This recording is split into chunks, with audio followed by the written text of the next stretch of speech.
What's up, everybody? It's Broken Bones here, and welcome to the Krusty Update. Today, we're going to go ahead and do things a little differently. I've got a face cam for you guys because I have that in my live stream, but I don't get to do that with you guys all the time. So what we're going to do is we're going to go over the Krusty Update together. Right now, what I'm doing is I'm going ahead and clearing out my inventory. Finally, I did that, and then I was able to go ahead and collect a bunch of rails and minecarts that we're going to need to go ahead and move the villagers. So what that was right there in that clip was a bunch of items that Johanna's Nissan gathered up to go ahead and build the fishing farm. So that's that I showed you guys that yesterday in yesterday's Krusty Update. So what we're doing here is we're getting some rails ready to go ahead and put the villager inside of the breeder. So we've got a couple villagers we got to get in here. We got to get a farmer, we've got to get 2 breeding villagers, and we also have to have one guy actually up in the doors, the register of the actual village.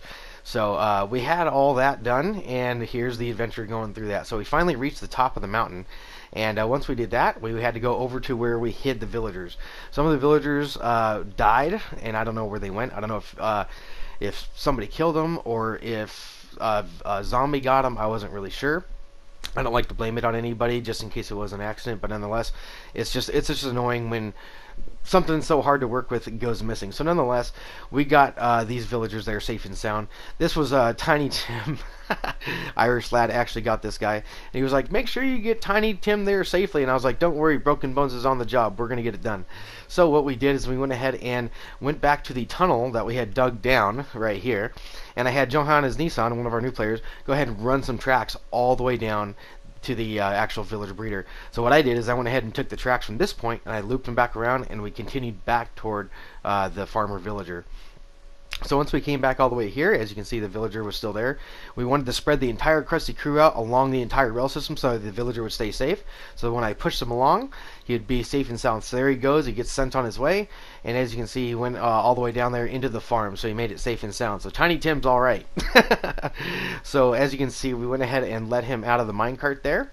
And now he's going to be using the farm like he's supposed to in my villager breeder. So this is the ultimate villager breeder that I made on my Redstone in a Box channel. So this is actually my Redstone in a Box series on my channel. So as you can see, Tiny Tim's all safe and sound now. He's all sealed up in that building. And here's our second villager. So we need to go ahead and get 2 of these guys inside of the breeder area where they actually breed, where they make it to babies. So what we're doing now is we're getting that guy all situated and ready. We want to make sure, again, that, see, it's nighttime. Mobs are out everywhere. And we want to make sure that the whole track is safe. So you can see the Krusty crew over there running along the track, making sure there's no mobs anywhere, and everything is ready to go. And as you can see, I found one mob. I found a zombie. We had to make sure that we kill it, so that way our villager is fine and doesn't end up turning into a zombie or dying. So we don't want that to happen. So as you can see, we killed it, and now we can get our villager out and on the way. And I almost let it go. Look at that. He almost got away. And I ended up getting in the minecart at the last second, which was pretty cool. And then he sent off, and as you can see, he went all the way into the breeding area. So all I had to do was push him in once he got up there, and there he is. Ta-da. So we got 2 villagers in there now, and I made a stupid mistake. I threw an ender pearl up, and I almost died.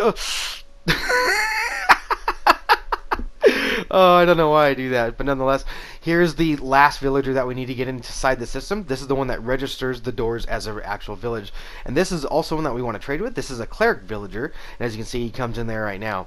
The reason why we want the cleric villager is because he sells bottles of enchanting, ender pearls, glowstone, a bunch of useful things, and so I made sure I put a sign on it that says don't let out.